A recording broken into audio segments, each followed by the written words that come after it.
Welcome to Special Stage and welcome to the 2019 Legend Fires Northwest Stages. The 21st running of this rally sees closed public roads used for the first time.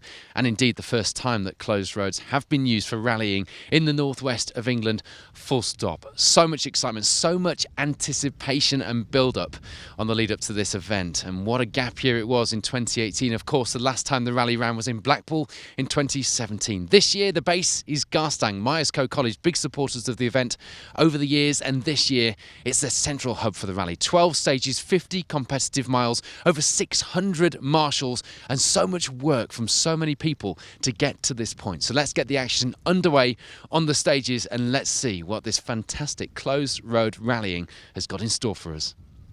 So 2017 winner Aaron Newby leads the cruiserway ahead of a capacity and high-profile entry. No less than 6 previous winners of the Northwest Stages ready to do battle. Before the action got underway on the stages, the crews took to the streets of Garstang on the Friday evening for action of a very different kind, but just as important, the ceremonial start.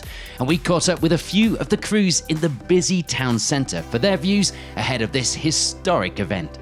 Winner last time out then, Aaron Newby returns to defend his crown, 2 years after lifting the silverware under the bright lights of Blackpool. I think to be seeded car one on this, first closed road event in the Northwest, absolutely unreal. And the atmosphere here now, crazy. But no, I'm proper looking forward to this one. 5-time winner of the event, Steve Simpson, is back to try and make it 6. And he's been busy getting up to speed in that Fiesta. Yeah, I did the stages this morning, did the recce, get one pass over him. The stages look fantastic, look great. So, could do with, an early push, I think, to try and get somewhere. You know us, we're not come to come second, we come here to win. So. And Legend Fire's very own John Stone will be looking to clinch victory on home turf, if only to prove he's as quick as he is handsome. His words, not mine. It's fantastic, fantastic. I couldn't wish for anything better, really. I thought we'd get a few people here, but this is incredible. This is as big as Ireland, isn't it, really? It's fantastic. Super to see.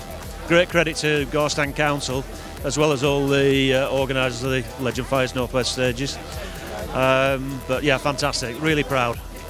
So on to the stages we go then, and have we been looking forward to this? 3 closed road stages make up the loop, with a run around the familiar Wheaton stage before service, a loop that will be run 3 times in total throughout the day. 12 stages, a grueling task ahead then for our competitors.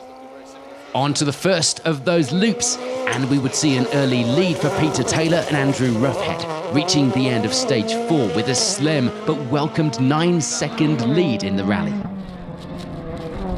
That lead had been far from theirs from the start of the day though. In fact, the first 3 stages would be led by this man, Simon Bowen, Richard Robinson alongside, winners of the recent Questmead stages, where the pair got some seat time in the car ahead of this event. They called that a test, by the way, and what a test it was. Sadly, that lead today though would soon turn into 16th place overall after some time lost in Wheaton. Second position on the leaderboard at this stage would be Alex Laffey and Stuart Loudon. Last year's British Rally Championship runners-up out on the rally between current BRC commitments and really showing that they had the pace to be up there fighting for the top of these results. Steve Simpson and Patrick Walsh made no secret of their intentions this weekend. Certainly not here to make up the numbers. They'd be looking to make it win number 7. They end the morning loop on an identical time to Laffey. A bullish Simpson 9 seconds back from the lead.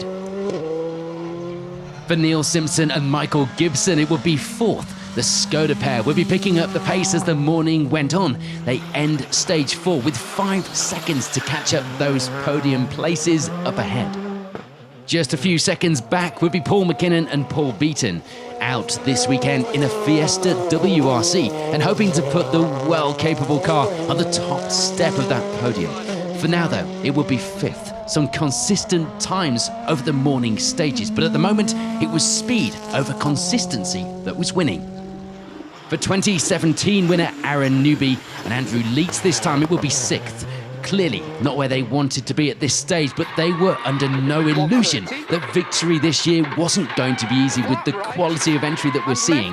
It wasn't, of course, going to stop them trying, though, as is visible in this loop. Going into the next loop of stages, they had it all to work for. Small jump, 150 over bumps. For Kev Proctor and Dave Bellaby, it will be 7th. Their latest outings at Croft, possibly not much of a warm-up for this event, but they were going well, just a single second back from Newby. Fresh and brimming with confidence after a great 2018 season in the Asphalt Rally Championship, Wayne Sisson and Jamie Edwards would be expected to go well here. Most of those expectations on their own shoulders, and indeed, they do make a strong start as well in 8th place, 10 seconds back from Proctor. And speaking of the Asphalt Championship, Jason Pritchard and Phil Clark, indeed 2018 champions and multiple historic rally champions, will be out this weekend in the Fiesta S2000. They'd be struggling against the newer, more powerful machinery, but it wasn't stopping them from trying, as you might expect. So rounding out the top 10 of the leaderboard at this stage were Tom Preston and Carl Williamson. Tom, another Northwest driver looking to make his mark on the leaderboard on this new format, Legend Fire's Northwest stages. So much excitement from the local crews for this new closed road event.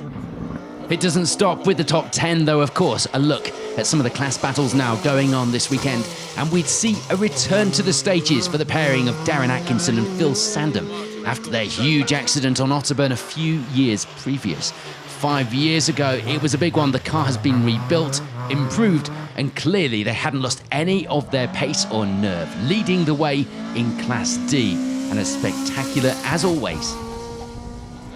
Second in that class would be Ross Brusby and Sam Collis. A close shave with some sheep on the second stage of the day would give the pair a warning that things were not going to be all plain sailing this weekend. If we had time, we'd love to bring you Sam Collis' version of what those sheep looked like from the inside of the car and how exactly that went down. The Class C battle would be close. Dave Harris and Rhys Edwards opening up a small but crucial at this stage 2-second lead after stage 4 in the Escort. And it would be the similar car of Ashley Hodge and Mark Twinane just behind them on the results. They'd be looking to push through the next stages to try and take that class lead, but it would take a push. Close, even at these early stages of the rally. Some last-minute changes to the entry would see Angus Lowry and Paul Gribben now contesting the rally together in the Citroën C2. They lead the way in the class as well with a small, again, 2-second advantage.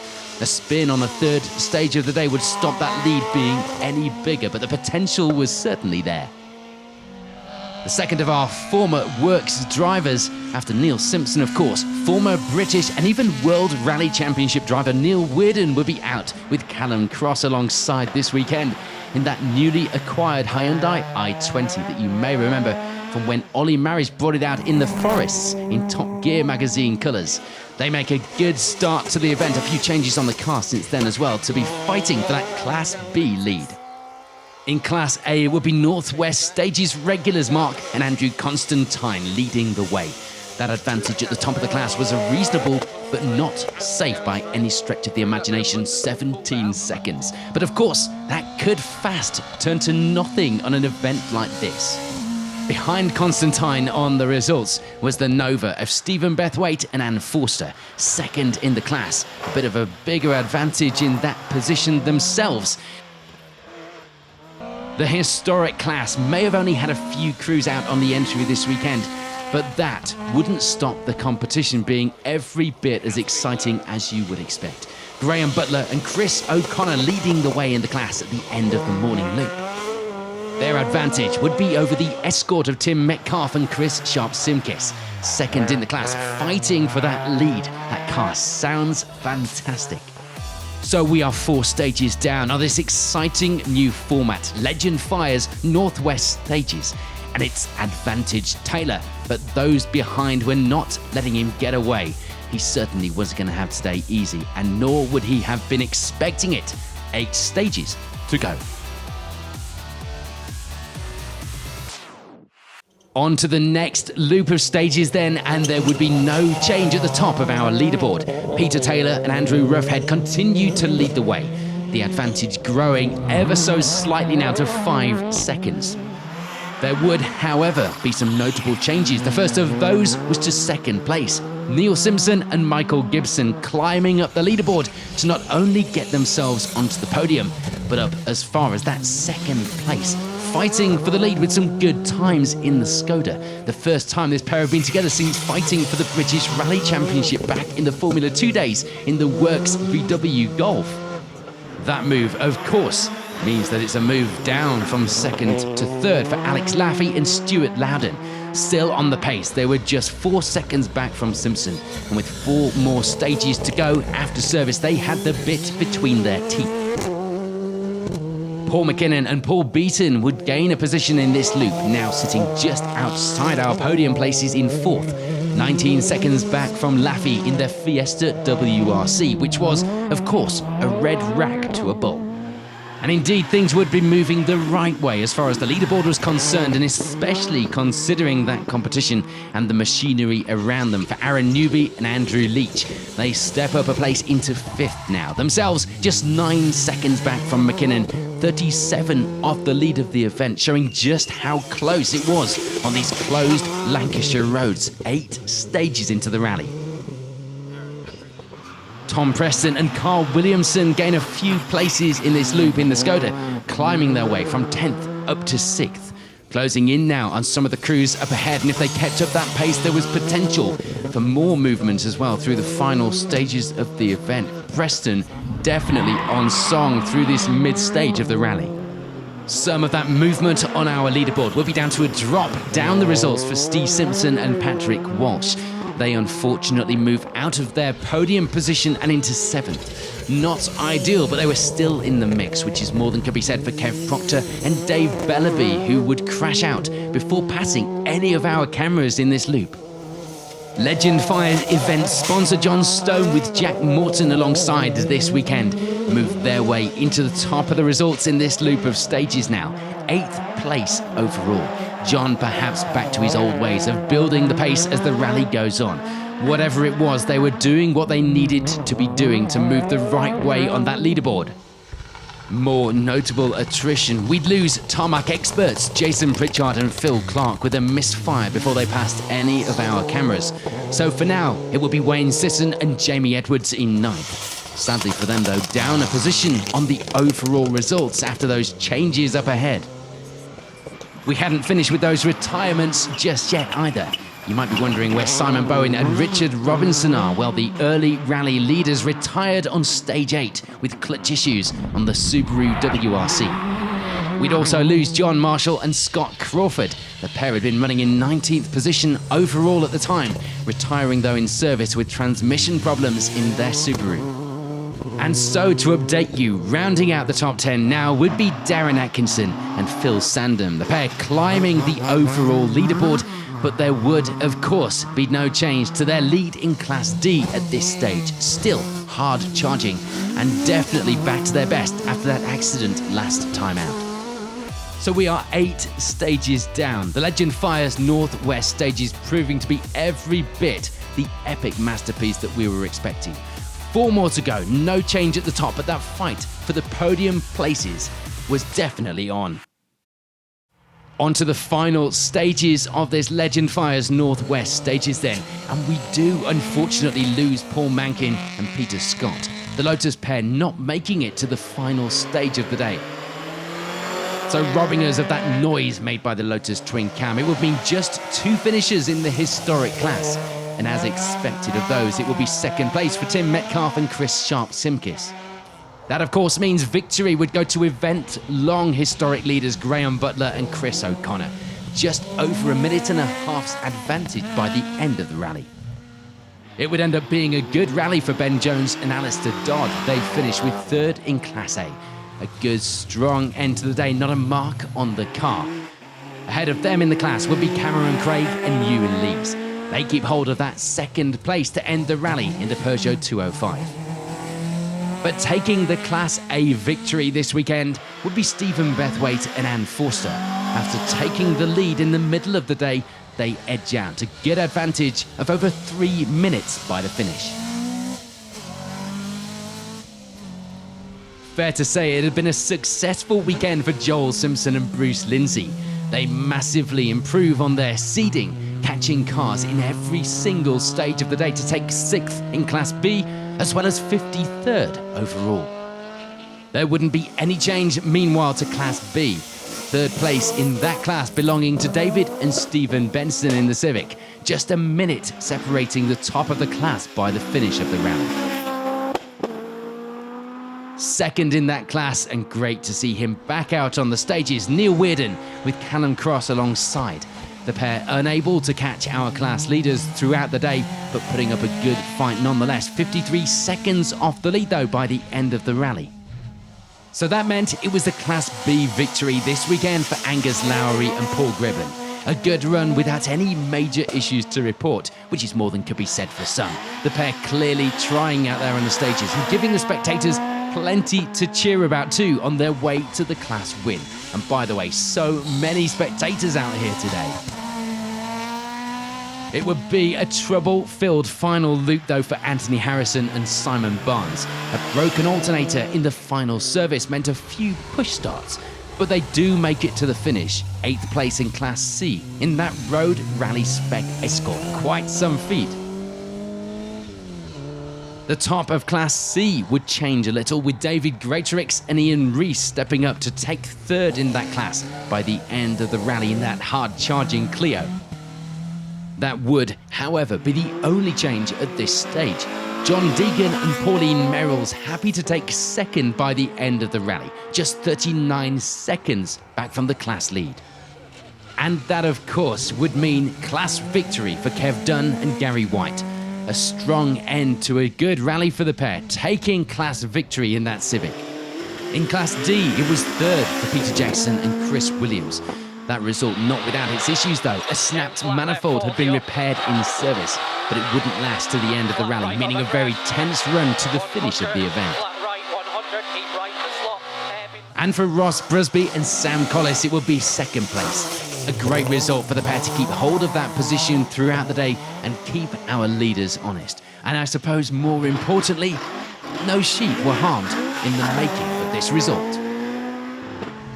But taking the Class D victory with Darren Atkinson and Phil Sandham. A great comeback event in the Escort for the pair, who also round out our top 10 overall by the end of a superb rally. With limited time in the car, it would end up being a pretty strong result for Alan Kirkcaldy and Cameron Fair. A small spin in Wheaton would lose them a little time, but they'd be happy nonetheless with 12th on the leaderboard. Our event sponsor, John Stone, Jack Morton alongside, were just lucky to get to the end of the rally, visiting a ditch in the final loop of stages, struggling to get out of it again as well. They do finally make it to the finish though, and with a fairly strong, given the problems, 11th place overall. For Gordon Morrison and Callum McPherson, it would be 9th, gaining a few positions through the afternoon to jump from 11th to 9th place. Wayne Sisson and Jamie Edwards, another pair on the move. They step up to take 8th place at the finish after a good clean run in the Evo. And for Tom Preston and Carl Williamson, it will be 7th. The Skoda pair reaching the end of the rally with a good, strong result, just over a minute and a half off our rally lead. We didn't quite see the heroics that we were hoping to from Steve Simpson and Patrick Walsh. They couldn't quite get that time gained back, but they do settle for 6th place this weekend. Win number 7 would have to wait another year for the Fiesta pair.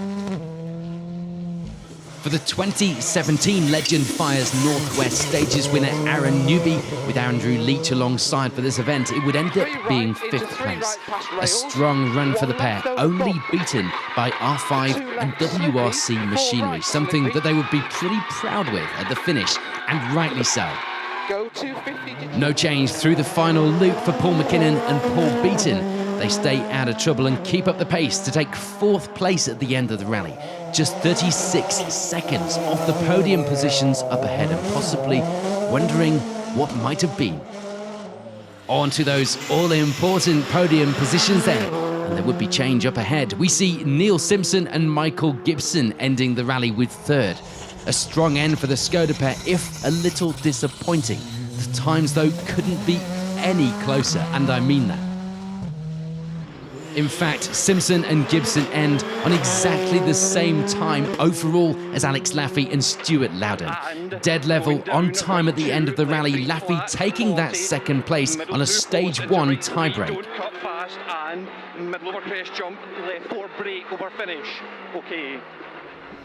And if you thought that was close, there was relief on the top step of the podium as well. Of course, victory this weekend then going to Peter Taylor and Andrew Ruffhead. The Fiesta pairing keeping hold of that lead that they gained early on in the rally to end the day, but only, get this, by 5 seconds at the end of 12 long stages, showing just how competitive this rally had been right through the day.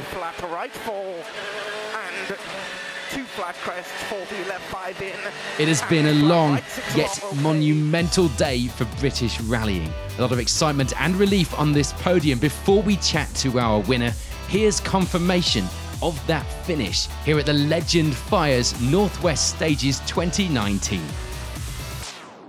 Peter, well, what a day to come out on top. The first UK closed road for the Northwest Stages, and here you are among this competition. Yeah, it really didn't feel like it was going to be going that way at midpoint today. We got a bit of a lead going on this morning, and then we didn't get any quicker and everyone else did, so they started chipping into the lead that we had. And then in second service we had 9 seconds, which was the same as the first service, and then, well, Neil and Alex just turned it on and dug deep on the second to last stage, and it was enough just to get it 4 seconds, I think. So absolutely delighted. At times we thought it was going to come down to a tiebreak, and it wasn't far off, was it? No, well, it just about is, because they're joined on first and second. So no, I've never had as hard a fought battle in a rally in 10 years now. So yeah, word for the organisers, because that was one heck of a rally they put on today. Yeah, the organisers, Legend Fires, mainly for, well, everything, going around the schools, dragging everybody into Garstang last night, from Garstang being as good as it was to the stages being what they were to this 5 seconds between 3 people. Does it get any better than that? Well, after an intense battle over 12 stages, 50 competitive stage miles on the closed roads for the northwest of England, that is your rally winner, Peter Taylor, Andrew Ruffhead, and there were swapping times and positions right through the rally, but particularly through that last loop. You saw how hard they were pushing.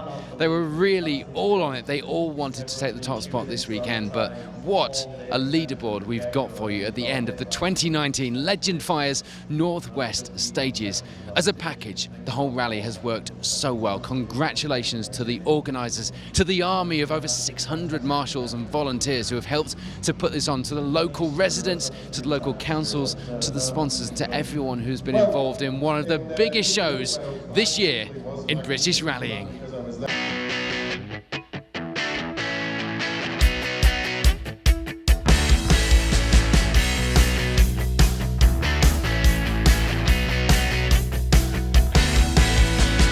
Here, 40 for Raidable Crest Titans.